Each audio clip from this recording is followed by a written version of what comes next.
Well, good evening, everyone. Are you ready for another fun, informative, exciting, interesting show? We are. Um, we have um, we have something first for you that we're we don't know whether to laugh or shake our heads or do a little bit of both. But here's kind of like a little sneak peek at what we're going to be talking about first. Okay, let's take a roll here. Jay Quellen. Where's Jay Quellen at? No Jay Quellen here? Yeah.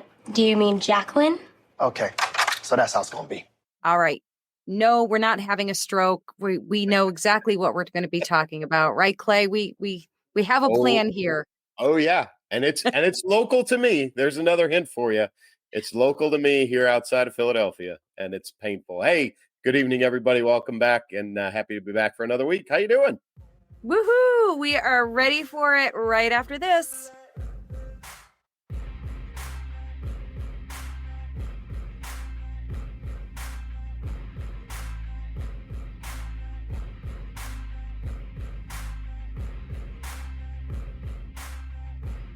All right, guys. So, your poor Philadelphia. Why is Philadelphia always doing crazy stuff? Oh man. All right, guys. If you didn't get an opportunity to to see what happened, the Thomas Jefferson commencement ceremony happened over again. Just a reminder, we record on Tuesday. You see this on Thursday, so this was just recently. It'll be a little further back in your news feed if you haven't seen it yet. But this was the commencement ceremony for nursing students in Philadelphia. This happened on Thursday. So it'll be last Thursday for us. And well, Sire Uvun Jinju Brinon. Victoria Lee Zubathros. Marlena Zubath Kamp.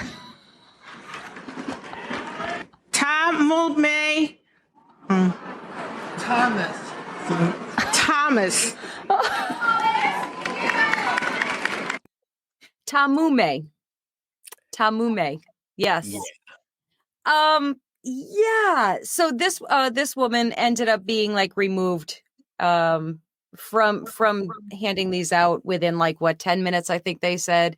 The university apologized for the massacre of the names, and their explanation was that she was given, maybe they do this all the time, I don't really know for these things, but she was given a list with the phonetic spellings of each of the names along with the regular spelling, which normally someone would probably they would look at the regular list and say, oh, I don't know how to pronounce that name, and look over at the other one, get the phonetic. This woman just decided to go by the phonetic. and that's what happened. It was pretty bad. My understanding, this is the Thomas Jefferson University is here in Philadelphia, as we mentioned before. It is a university and hospital. In fact, it's the only major hospital left in the city. It is the big one, right? And the university is part of it. It's historic. It's been here forever. Remember the name, Thomas Jefferson University, especially since that last young man announced their first name was Thomas. Yes. But this is the provost. My understanding is that it was the provost of the university announcing exactly like you said, Elisa Urk-Ate, or however she would pronounce your name. Yes. She was given their written name, like the proper, accurate spelling, and then a phonetic list to go with that. Mm-hmm. And she chose to completely ignore things like Elizabeth and just go with the phonetic. And that's what you get. This is university leadership. Every one of those kids should get their entire tuition refunded. 4 years of nursing school, however long it took them, however many tens of thousands of dollars they paid, they should Right. get all of that money back. All of it. Yep. I say absolutely. And there was a lot of laughter. It was very funny, but it's also a little bit not funny because you worked your butt off to have this moment, this great moment of pride to hear your name called, and nursing school, that's hard. I have friends who I watch go through nursing school, Yep. and I mean, it hurts my brain to think about all of the things that they have to learn and the commitment and all of the things that they go through to do this. And oh my goodness, to have their name just massacred like that it's a little upsetting, I'm sure. Well, and we mentioned this last week when we were talking about all the commencement ceremonies that got canceled or disrupted due to the Palestine-Israel, Hamas issue. These kids, and if they're true, 4 years of high school, 4 years of college, these are the same kids that lost their graduation due to COVID. Right. So, they might have got a Zoom graduation 4 years ago, maybe not even that. Maybe they graduated to an empty stadium. Whatever it was not a normal graduation. And now, like you said, they bust their behind. They get through nursing school, of all things, and this is the reward. Now, you're right.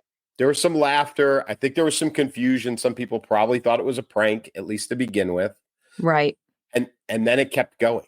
Yes. And then it kept going. And I think there was a lot of confusion, but I think the young man named Thomas, I think was Thomas. That was the straw that broke the camel's back. When she screwed Thomas that was up, a little displeased. Thomas was annoyed. That was the one where everybody was like, this is not just a joke. This is an embarrassment.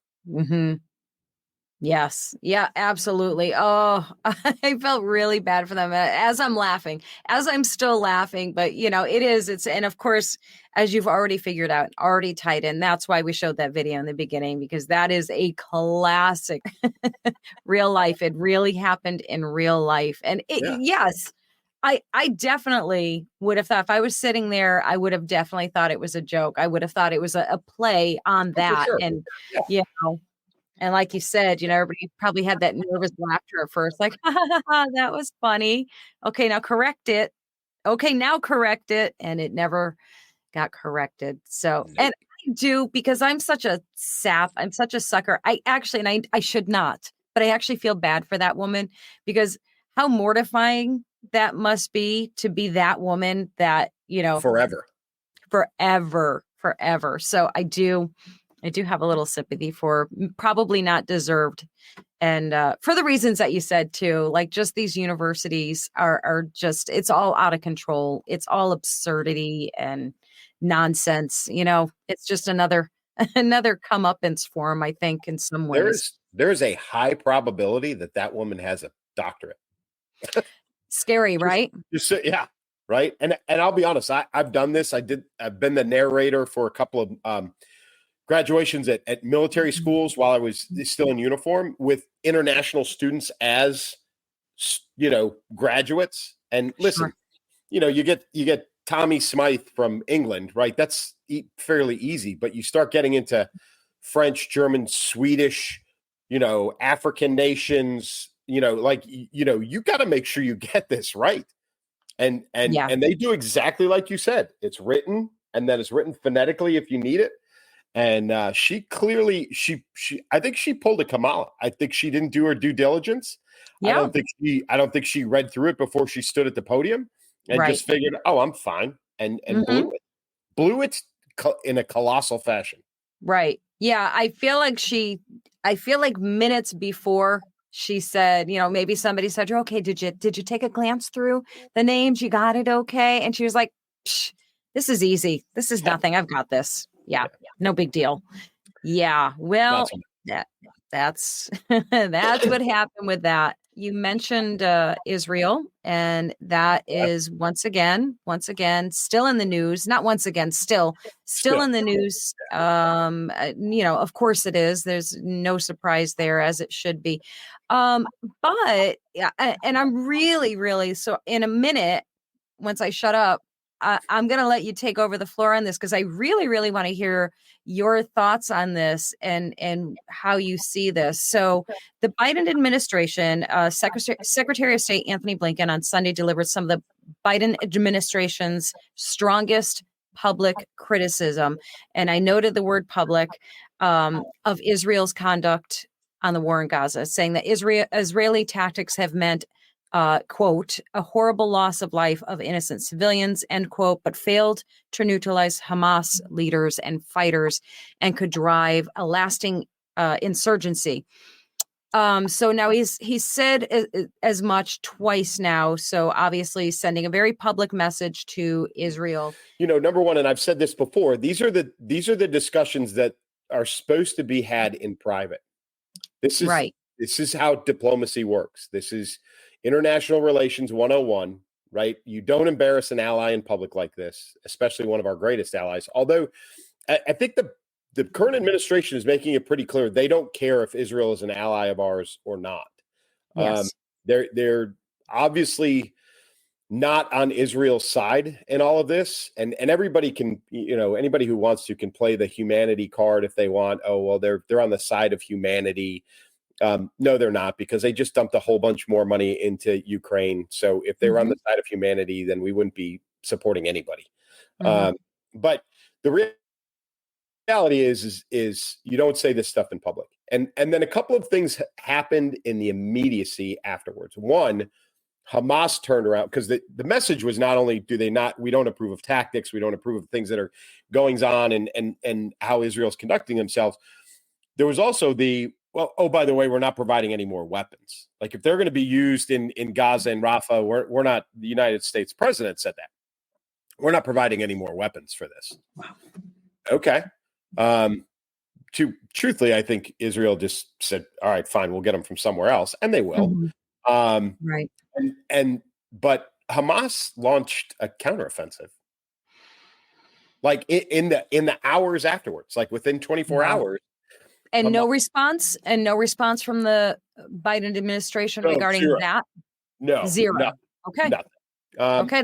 That's also a clear message. Sure. Yeah. Huge. And then there was also a bit of a backlash in the UN because there was some UN at the assembly, some international support for Hamas, for Palestine as it, attempts to exist, where the Israeli ambassador got up and absolutely let the entire assembly have it. Went off on him. He had this it was a lot of showmanship. He had this mini shredder in his hand, and he took he's like, this is what you're doing to the UN Charter by supporting Hamas and Palestine. And he was putting these little pieces of paper into this shredder, and it was very theatrical, but his point was well made. Right. So that was part of it. And then the last thing was they have just redone the casualty numbers, the claimed casualty numbers by Hamas that they've been purporting and reporting for the last since October, and that have been echoed by the current administration up to and including the president. Numbers of not just killed by Israel, but numbers of women and children killed by Israel, innocents that have been lost in this whole thing, are 50% or less than what has been reported. Wow. So they're 100% over on their casualty reporting. They're elevating the numbers to make things seem. And listen, by no means am I downplaying the loss of life, especially when it comes to innocents, women, or children. But of course, it tells you exactly what you're getting out of this organization, right? There's no fair reporting. There's no, clear representation. They're not trying to paint an accurate picture of what is happening there. They're changing the numbers. They're upping things to make it look worse than it is. And everybody's buying it because why? Right. Because nobody's checking. Nobody's checking. Nobody's validating or verifying what's coming out of there. They're taking it 100% at face value because it supports the narrative. Right. And it's not accurate. So as bad as things are, they're not as bad as what's being reported. Which, go backwards a week. Go backwards a week and look at what's happening in this country in support of Hamas and Palestine based Right. on false representation of what's going on in that region. So this is what you get out of terrorists, because that's what they are. And I'm tired of people sugarcoating it. I really am. I don't want to hear anything more about the innocent people of Palestine. They're caught, they elected these people to run their government. They continue to support them. They continue to allow this to happen. And I don't want to hear any more free Palestine. I don't. I'm tired of it. It's complete BS. And if you're anti-Israel and pro-Hamas, you're on the side of terrorism globally. That's what you're supporting. No ifs, ands, or buts about it. But and that's what our administration is supporting. That's the whole, this entire, you see right at the bottom, the banner at the bottom. That's their message to Israel is we are supporting terrorists. Right. We, United States, are supporting terrorists. That's what we're doing. It's how shameful. Absolutely horrendous. Oh. And I should say, Israel throughout has announced loud and clear, we are going to do this. Get out, get to safety. Do not be there, because we're telling you, we're giving you an opportunity to get out and be safe. What you decide to do is now going to be on you. Whereas pretty sure Hamas did not offer that same grace. No. And we know that they didn't. We know that they didn't. So, so the whole thing is, it's just shocking to me. And, and I feel like I should just hit a replay button on that statement, because I feel like I say this so often, and I know that I do, because every time I think I can't be shocked, I'm shocked that this is the reality, and that there are so many people that turn a blind eye and refuse to see what's really happening. And this is again, another example is the airdrop of food and supplies right into the heart of Gaza, and of course the soldiers and the the terrorists grabbed everything and took it for themselves and left the innocent people to starve. They've used them as human shields. They've used the hospital. Didn't they have a headquarters underneath a hospital? So that, these are truly evil, sadistic, horrible people. And this is what our government is turning a blind eye to, and low key, not so low key supporting. And at the same time, we have turned around and added, even more money to go to Ukraine. Right. And really it's not necessarily, it's not apples to apples. It's not an apples to apples comparison, but we're supporting one ally against a known foe.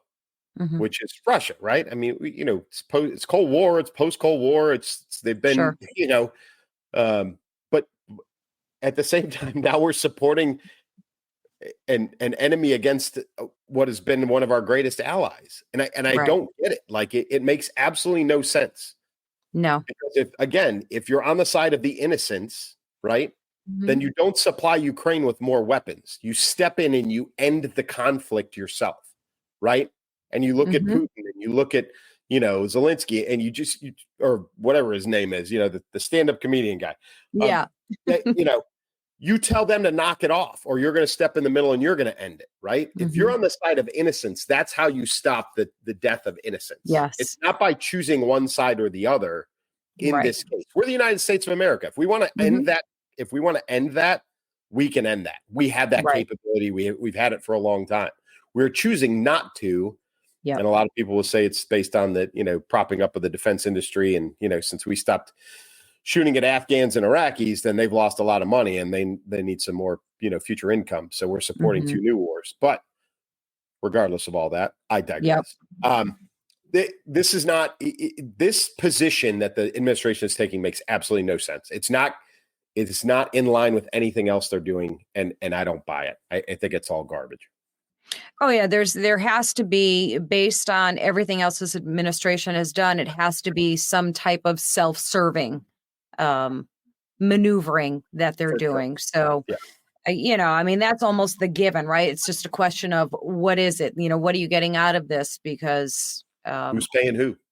who's paying who? Because you're, like you said, this is a longtime ally that you are publicly chastising, essentially, and saying, we're not helping you. We're mad at you. We don't like what you're doing. So now we're going to shame you.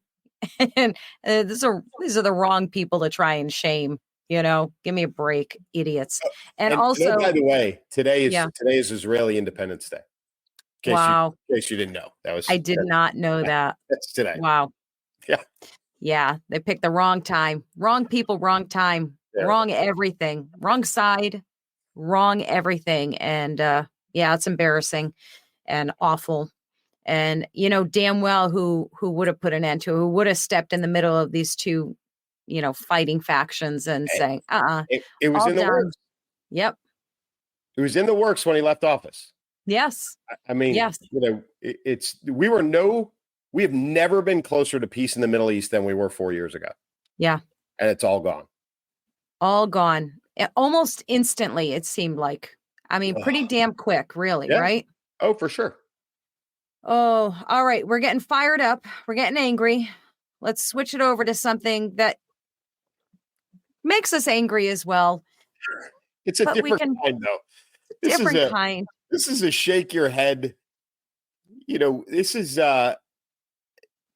very much in the same vein, right? Same idea of Portland, right? And Seattle and all these places that have tried to, offer free drugs to addicts to give them a safe place to shoot up so they don't overdose on the street. I think New York is in that mix too. I think they tried that too. I think they had like little care packages. Yeah, By care packages, I mean a crack pipe and little.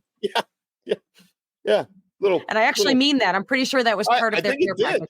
Yeah, there's a little fake credit card in there to dice up your Coke or whatever. Anyway, I think they were double use the gift cards. That's what it was for. Right. Yeah. Get a cell phone. Get it anyway. San Francisco has found out that for, I think it's 3 years now, they have been doling out alcohol to the tune of millions of dollars to homeless alcoholics. This is their solution to alcoholism, is to continue to give them alcohol to keep them. The intent is to keep them from committing crimes to get alcohol. Right. Is to just give it to them. Yep. Right? So and to keep them out of the emergency rooms. Like that was like for detox to lessen. Right. Yeah. Yep. Yeah. So lessen medical emergencies and lower crime. You're right. Those are the two like big facets to the program. Not get them help. Not spend those millions of dollars to, provide some education and some hospitalization and some treatment, some psychological help, some physical help. Not do that. Just cheaper to keep them on the bottle. Right. Yeah, they're basically putting like the dollar store version of Band-Aids, like the really cheap brand of Band-Aids over a waterfall, essentially. You can't this is not a fix. This is just something to hush it up for a few minutes here and there so they don't have to deal with it, essentially. And by the way, the number on that, it says over the last 4 years, San Francisco spent $20 million to basically service a total of a couple hundred people by giving them free vodka and beer. And there's I'm trying to see where the guy's name is. I've lost his name, but whoever this is who was quoted here, he said that for that amount of money, they could have funded 60 drug treatment beds instead. Oh, Tom Wolfe. Tom Wolfe, he's the founder of the Pacific Alliance for Prevention and Recovery. So yeah, for what they spent just to, put that Band-Aid over a massive problem, they could have actually solved the problem for some people, at least. But I have to assume 60 beds operational for 4 years. Right. Yes. So think about how many people you can treat over 4 years if you've got 60 beds available. Right. I mean, hundreds. Yeah, because they're saying, I mean, the math on that, according to this guy, and it's probably a give or take. He says it's a $5 million pilot program bringing free beer, wine, and vodka shots to San Francisco's homeless alcoholics, aimed to relieve the city's emergency services. So like the total was over 4 years, $20 million spent.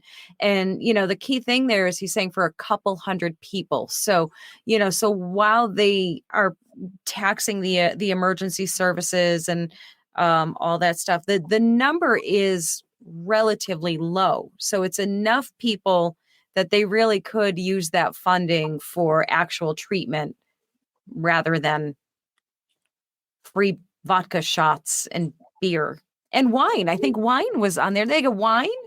I mean, come on. Who thought that this was a good solution? I mean, really, how dumb do you have to be and listen, you may think conceptually, that weaning people off, okay, in a controlled environment, I think that's probably a way. Maybe cold turkey physiologically doesn't work for people. Mentally, it doesn't work for people. That's probably not the best, 100% solution. So some people got to wean themselves off in a controlled environment. Okay, fine. Sure. I get that. That's not what this is, though. This is not like even close. Hey, I'm back again. It's been 24 hours, and somebody open up their coat and go, what do you want? What do you want? Yeah. It's the guy, they're wandering around looking for this stuff. I don't get this. I really, really don't. I don't understand how anybody believes that this is a good idea, especially not to a $5 million a year price tag. Right. Like who? But these people had to sit down in a committee room and they've got their long table and they're seriously talking about, well, how should we tackle this problem? Oh, I have an idea. Elsa, what's your idea? Right. Let's hear this one. Okay. I think we should bring them free booze and we can have a booze ferry and they can just ride their bike past them and like a paper boy and just throw out the nips to them. Does that sound like a good idea, guys? And they all said, the whole committee said that. Yeah, that sounds like a great idea. How much is that going to cost? How much is that going to cost? $5 million? Oh, just $5 million. No problem. Yeah, up the price on the bridge. Yeah, that's all. Increase the tolls. We'll be fine. It's crazy. Like, and again, success rate, I'm sure very much like, and we've seen this. We talked about this, whatever it was, a month ago, that up there in the Pacific Northwest, they looked at the free drug programs. They went, or actually it was the legalization part that they flipped over. They're like, yeah, this backfired. This is a horrible idea. This is the same thing. This is not working. I guarantee you this is not working. No, there's no possible way. And, and you always, when, we're, it's not that we're cynical, it's that we're realists. And we look at this, most people, I think, most thinking people look at this and go, well, what's in it for them? Like, what's in it for them to do this? Like, I get why they want the illegals coming in and they want to fast track them to citizenship because they want voters. Why are you doing this? Like, they're no use to you. They're not going to vote. They're not likely to vote unless you're like picking them up in your big white van and carting them over there and pointing them and right. Come on. Come on. Look what we got for you. Come on. Just push this button. Little shot of beer. Come on. Get them in. Come on. Want your beer. Yeah. So, yes. I mean, to me, that would be the only way they would be seeing any kind of benefit. But still, the numbers are not big enough for them to make a significant impact in the voting. I mean, maybe they are. I don't know. But from this, it kind of sounds like they're not necessarily. So I would love to know the what's their angle? What's their angle? Because otherwise it's just plain stupid. Now we could maybe add the layer of plain stupid plus evil, just evil. Yeah. So I can't see how anybody with any stroke of humanity looks at this and says this is a good idea. right. I don't. I get it. You see it in the old movies, the sympathetic, give the drunk the bottle, Right, here you go, right. old man, Yeah. But like that's old movies. Like we all know that's a horrible idea. Yeah. This is why you never give the guy on the side of the highway with the sign cat. Mhm. Right? If you want Right. to donate something to that individual, you give him a rain jacket, you give him a sandwich, you give him whatever. You don't give him money. No. None of those people, right? Because that's where Right. it goes. It goes to alcohol and it goes to drugs. Those are the two places it goes. And you just never give it to them. This is the same thing. Don't give them. You're cutting out the middleman. You're actually doing the work for them. Like you're bringing the booze to them. You might as Mhm. well give them the money and let them, And oh, by the way, you're giving them a menu. Like, oh, you don't like beer? I got some vodka. No, how Yeah. about some wine? Can you imagine? Yeah. Oh God, I just don't get it. This is just I don't more either. left I don't coast- either. It's left coast stupidity, like Yeah. at its pinnacle. And of course, they are trying to use that logic, like, well, it's really bad for them just to go cold turkey when they're severe alcoholics because they get the shakes and, they could have a heart attack. I know all these kind of things could All true. happen to them. So, like you said, that's not really treatment. You No. have to have a treatment plan for these people. You can't Yep. just keep throwing them nips from your paperboy bag and saying, well, this will hold you over. This will hold you over. It's madness. It's stupidity and madness and actually downright cruel, really is what it Yeah. is. agree. Offering zero help to these people Yeah. who are desperately in need of help. 100%. Yep. Very, very sad. Very sad. We're changing gears here. A couple of topics tonight where we're talking about manipulating the system. Yes. And we've talked a couple of times about the Mhm. southern border. I mean, it's a hot topic. Is it the number? I think it's the number 2, election topic besides Right. the economy. I think Mhm. is, the border's still number 2 and it revolves around national security, but everybody's focused on the southern border because it gets the most attention and Yes. and the most traffic and it's on the news the most. But Border Patrol Services has broken a record for the most encounters on our northern border. Well, okay, so we'll do a little bit of comparison. So the southern border has had roughly 6 million encounters since Biden assumed office. So that's the latest data on that. And maybe I'm wrong. I thought I had like the exact number here, but maybe I don't. But the numbers over on the northern border are not that high, but they are significantly higher. They have their highest. They have a record-breaking wave of illegal immigrants arrested in 1 month. So in 1 month, they had more arrests than they've had in like the past 3 years, I think. And that is incredibly telling. So more migrants last month than in the 2 previous years combined. So the 2 previous years combined in 1 month, that's what, So that is, hey guys, that's concerning. That's definitely concerning. And just so we know, this, so the northern border, let's see, it's the Swanton sector. It spans across New Hampshire, Vermont, and the eastern counties of New York State. So if you're in my neck of the woods, that's, that's your neighbors. That's right around the corner, basically. So the question is, I mean, obviously the current administration plays a massive role in this. There's nobody argues that point. We know that the president and this administration continues to enjoy the open borders as much as they make claims otherwise. But there's always somebody on the other side of this, and I don't know if you saw this. So the newly elected, I think, president of Panama, right, has outright said they are cutting off all traffic moving north. Wow. So he's tired of this. I think he's trying to make a better relationship and better alliance with the United States, truthfully. And I think he probably can read some tea leaves and knows there's going to be an administrative change here coming up. So he is cutting off. There's a corridor, and I don't remember the name of it, but there's a corridor through Panama, obviously across the canal and that. But he has said they are doing immediate deportations. If they find people moving through this corridor, non-Panamanians, illegal immigrants moving through, they're putting them on a plane, they're sending them home. He's done with it. And so that will alleviate some pressure further down the pipeline, right, for us. But now we're looking north. So this rests, there's only one person.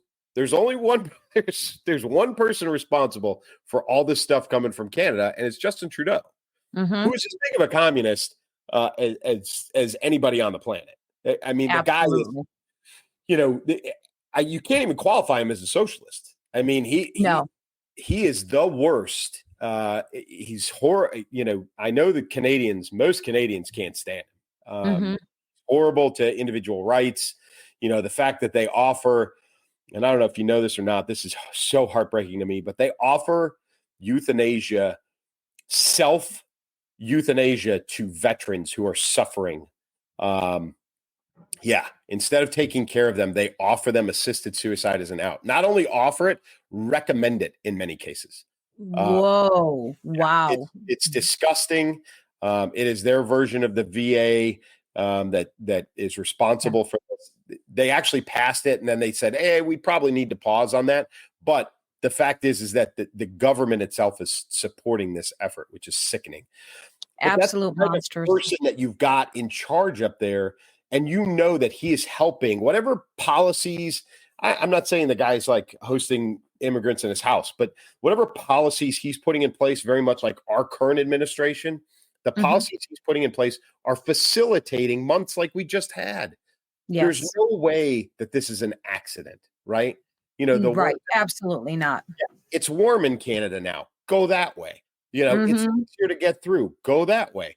It's not as hot. You don't have to walk 4,000 miles through Mexico to get there. It's easier. Right.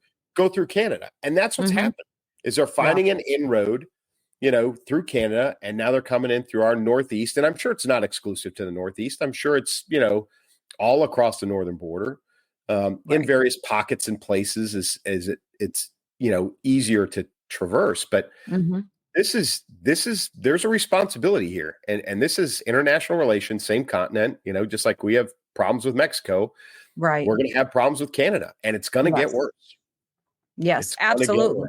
Yeah, absolutely. And, what we're seeing right now is if something isn't done basically immediately, that's only going to get worse. You don't have that kind of spike, and the next month it's going to be nice and quiet. Like, this is the beginning of a flood, essentially. It's bad. And the most infuriating thing, and we all know it, the most infuriating thing about this is that Biden could stop this in a minute. One executive order and it's done. And he refuses. And everybody knows that. And anyone who is pretending that they don't know that, or that they don't believe that, is either an idiot or they're lying, or they, because they want this to happen because they think that's going to benefit, their side. With this, Border Patrol is stretched thin. We've talked about this multiple times. Like they're being misused in many cases to do processing administrative stuff instead of actually physically trying to contain the border, which they can't all do. There's not enough of them. The southern border is completely overwhelmed at this point, and now you've got to surge north. And there's no capability out there. None. There's no reserve. There's no extra guys laying around. There's no, BPS that's sitting around doing nothing to move up there to help those that are already up there. Like there's no capability we can add to this that will reduce this. And even if we had it, the administration is not going to do it. Like, that's not a thing. So I really feel sorry in all of this, and I've said this before, for the BPS folks, because they're doing everything they can, and truthfully more than they can. Right. They're the heroes and the victims of this entire thing. And now the folks who are up north, they're about to catch hell for it too. And I feel so bad for those folks. And it's awful because now it's I hate to say it's a two-front war, but that's kind of what it's looking like. Yeah. Yeah. And, if there's going to be any kind of good, quasi good to come of this, is that it may agitate enough people on this side, on the northern side, because now you're legit getting affected. People who were not getting personally affected by this are now about to, if not already, getting personally affected by this. So, maybe that's going to open some eyes over here, and Yeah, they don't have to bus them in from Texas anymore. right, Go right. up organically from Canada. No 3 a.m. flights dropping off, illegals. I refuse to call them anything other than illegals. Dropping off illegals in quiet towns all across the country in the dead of night. They're just going to show up. Yeah. They're just going to walk right over. And guess what, guys? They're going to walk right in your house. So I hope you're prepared for that, because yep, it's going to happen. It's going to happen. And they're not all bad people, but they're not. Some of them are bad. Some of them are. But some of them are bad. Yeah. Exceptionally bad, as in if you are in any of those bordering areas, I will go so far as to say, ladies, if you are joggers, morning walkers, any of those things, I would second guess that idea, because you are no longer safe. Nope. Less safe than you ever were, let's put it that way, because we're always not exactly safe, but whole next level here. And boy, oh boy, people are people are going to find out the hard way. And it sucks that is always the case, that for people to wake up and be, and get angry is only when they get personally affected. And I think we're going to see some of that now. Well, we're starting to see it. And these transition topics, right? We're starting to see the reaction now in a place, right? In a place that is traditionally as blue gets. Yes, absolutely. The Garden State, right? Mm-hmm. New Jersey, which is again, it's Democrat. It's hard blue, has been for a long time. President Trump held a rally there over the weekend. I think the initial number I saw was 80,000 people, and I think it crested over 100. I think 100,000 people showed up at a rally in New Jersey. Jersey Shore, right? Listen. If you've never spent any time in New Jersey, and I think, you've spent your whole life up here in the Northeast, right? Mm-hmm. There's a good portion of New Jersey that's very rural. There's tons of hunters and hunting and all of that. So, but like a lot of states, there's a dense urban population that comprises a good portion of New Jersey. To get 100,000 people to come to a rally for President Trump is unbelievable in that state. Yes. It's unbelievable. Yeah, that's huge. And I love that, they're, almost immediately, they're fighting over on social media. Oh, there's no way it was 100,000. It was more like this, everybody's arguing about the numbers. And then somebody said, it was somebody who would know, I think like somebody who had something to do with the arena or area that his speech was in, his rally was in. It was like, well, I know it holds like 40,000, but then there were all the people on the outside of that around it. So, it could be anywhere from 80 to 100,000. So it's trying to first say 40,000. Then they must've gotten pressed a little bit and said, well, explain that a little bit more. Aren't there places where they could go? And people were trying to like tear through it. Did you see the drone aerial footage? I don't know if it was from a helo, from a helicopter, or from a drone or something. But the aerial footage, there were people everywhere. Everywhere. Yeah, and they want to downplay it, but you can't. The videos are out there. The pictures are out there. Like you can't. They're trying so hard to convince people that his numbers are not what we think they are, what we know they are. Yeah, and it's a result, right, of what's going on in the trial. Which absolutely, by the way, a whole nother week of crazy. I mean, today was day 2 of the Michael Cohen testimony, which again is backfiring very much like the Stormy Daniels testimony did. Yeah, they're still regretting that whole fiasco. Yeah. This whole thing, and we've talked about it before, but it's to keep him out. They can't beat him at the ballot box, so they're going to beat him in the jury box. And that's really what it's about. It's about keeping him off the campaign trail, trying to smear his name, all of those things. And he's doing a master job of working around it. Yes. He's like, well, I can't really go anywhere because I got to be back in the courtroom on Monday. Well, let's Mhm. run over to Jersey. Let's just hold a thing over there. All right. And they do, and they throw it together, and boom, it's there, and 100,000 people show up. Yes. Like, and this is the backlash from all the stuff that we're talking about. This is the backlash from the Israel Hamas, position that the administration's taking. Right. This is the backlash of the border. This is all of it.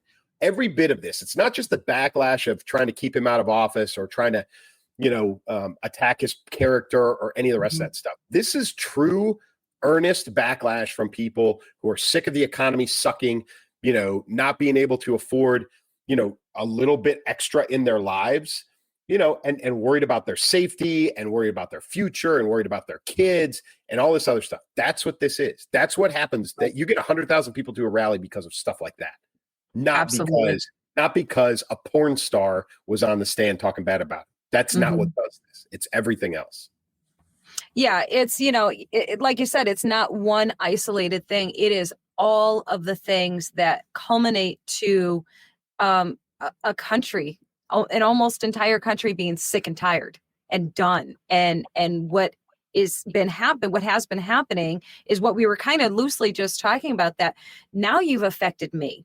All of the things that this administration has been doing affects me personally. And now I'm involved. Now I'm invested. Now I got to get off my couch and now I got to do something.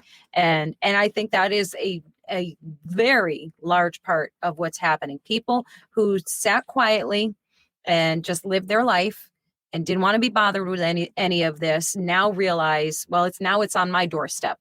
Now it is my problem. And now I have to do something. And, what a shame, again, that it had to happen like this, that we had to go so far down in the darkest hole that you could possibly be in for people to, decide, oh, wait a minute, something's not right here. I think I better do something.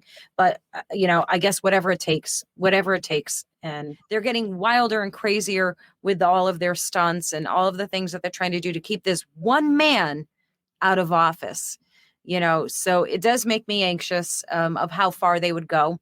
Yeah. And it's, there's surprisingly two things out of this last couple of days regarding, truthfully, the administration and the current election that surprised me is that in the wake of this, it did surprise me a little bit that you heard not a peep. It doesn't surprise me a lot, but it surprises me a little bit that you haven't heard a peep out of Chris Christie.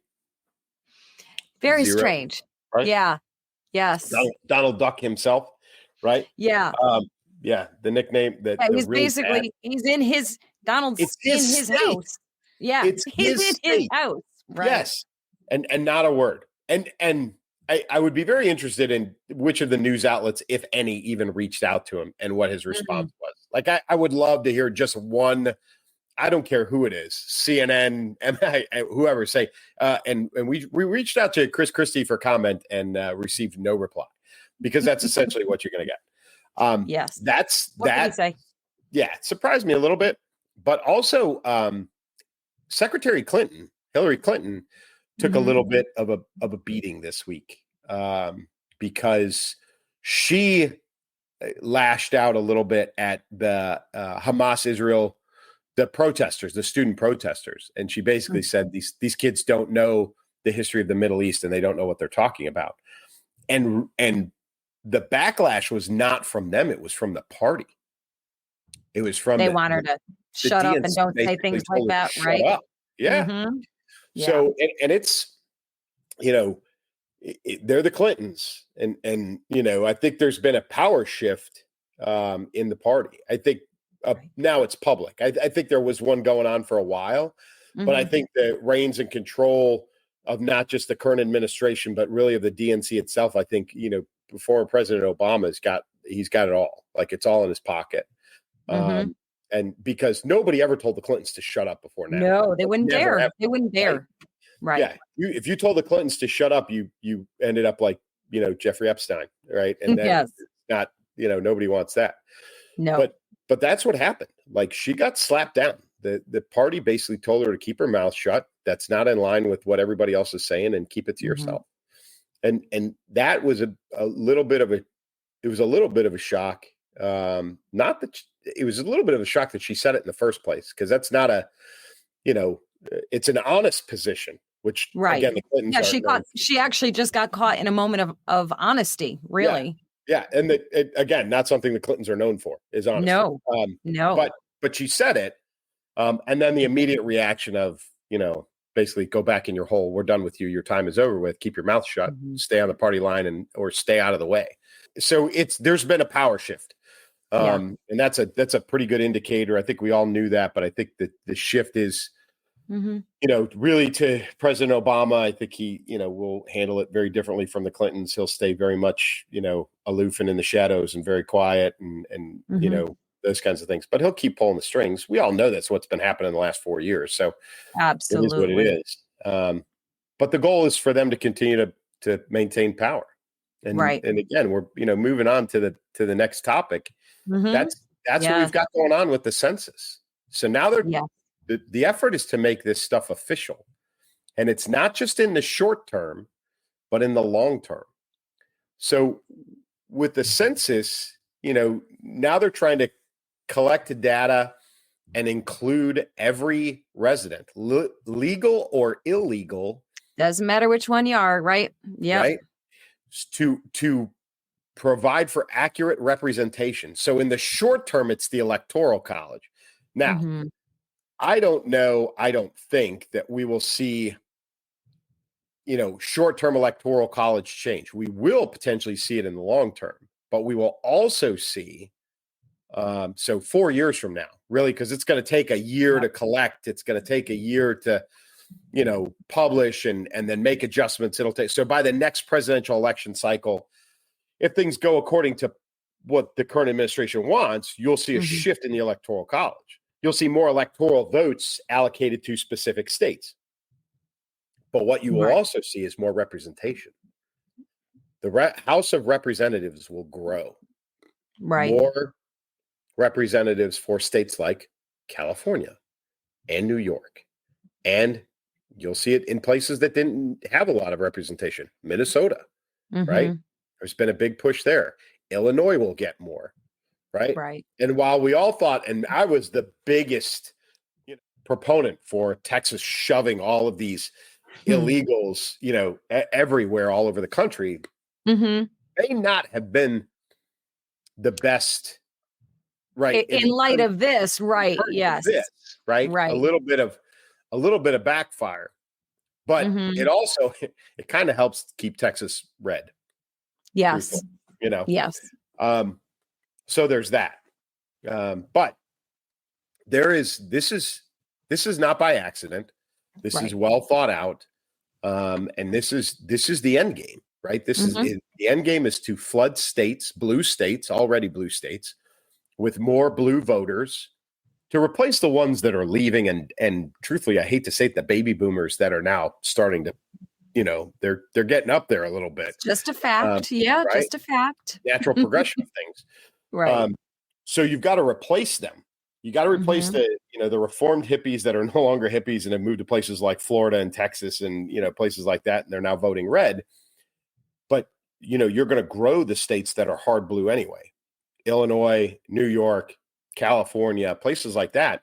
You're going to get more electoral votes and you're going to get more representatives in the House.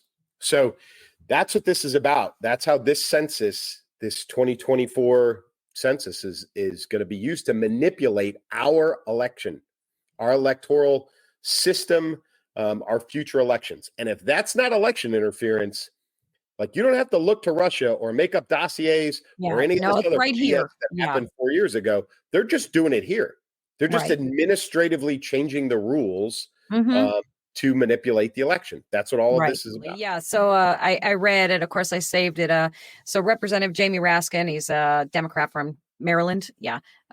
Quoted the 14th Amendment part of it, the part that benefited his point. And the quote was, representatives shall be apportioned among the several states according to their respective numbers, counting the whole number of persons in each state. And he emphasized persons in each state. So he's, trying to make it like they're not referring to citizens versus non-citizens. They're just persons. But he kind of left out the whole first section of it, which is all persons born or naturalized in the United States and subject to the jurisdiction thereof are citizens of the United States and the state where they reside. No state shall make or enforce any law which will abridge the privileges or immunities of citizens of the United States, blah, blah, blah, so on and so forth. So they just try and find like all these little loopholes holes and ways around. And of course, they want the Constitution. They want it amended, of course, to change that. So yeah, they learned from the original framers, right? Mm-hmm. And really the Southern states and the slave owners, right? There was a reason. There's multiple reasons why, slaves were counted as, 3/5, right? Mm-hmm. One, it kept slaves in a box, but also it gave them additional not citizens, but numbers in their census. Right. Right. So, this is the same kind of thing. Like they're just looking back in time and they're looking at this and they're going, hey, wait a minute. Mm-hmm. That was okay. That we could use that. And that's what they're doing. They're just rewriting it, now, in modern times to make it do the same thing that they wanted it to do before, which was give them actual better numbers with, that they can manipulate and use to their own advantage to keep things the way they want it. And that's what it's. Yeah. That's been their game all along. And there's been plenty of people who've said it right from the beginning. And I think including us that we've said, why else would they be so okay with all of these illegals crossing, flooding into our country? And it's the same question that we go back to when we were talking about San Francisco. Well, they don't do things out of the goodness of their heart and their humanitarian, aid. They do it for their own personal motives. So what would be, what would benefit them? Oh, well, here we are. Yeah. Here we are. Right. Yeah. Self-serving to the nth degree. That's all it is about, maintaining control, maintaining power. And they're rewriting the rule book to do it. They're like, they're like the oldest sibling, right? Mm-hmm. Just change the rules to make sure you continue to win, keep your younger siblings in line. Yep. Keep moving the goalpost, changing the rules,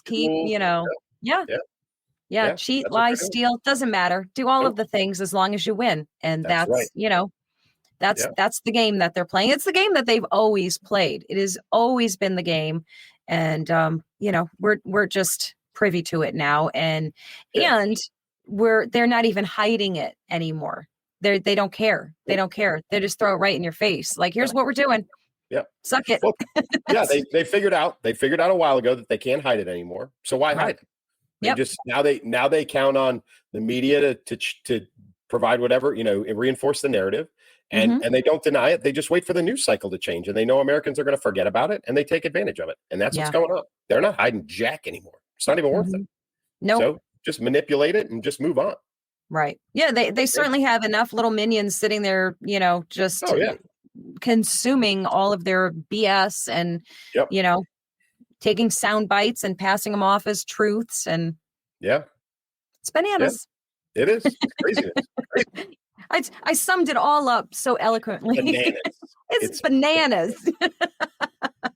And there it is. Oh. There is the word for the week, ladies and gentlemen. It's bananas. It's bananas. When you're at a loss for what to say, when you're in such shock and dismay over the state of everything, and you try, if you're a person who's trying not to be a swearer anymore, which is really difficult because I had a mouth like a truck driver, still do sometimes. Working on it, guys. You start saying things like, "That's bananas." Oh boy! It doesn't quite give the same satisfaction. No, it really doesn't. Yeah. It doesn't, but that's okay. Oh, I love it. Well, listen, guys, we hope that you had at least a little bit of a chuckle with us here and there. We definitely had some amusement with a couple of those topics or aspects of those topics, at least. And we hope you did too. We always thank you for joining us, for chiming in the comments. And we just love it so much when you guys do that. And the routine, Clay, you take them out. Hey, folks, thanks for joining us again. Another great week, another great set of topics, and always fun to hang out and shoot the breeze with Elsa. And we appreciate you guys tuning in week after week. And as always, for me, keep moving, keep shooting. I love it. Take care, guys. See you next week.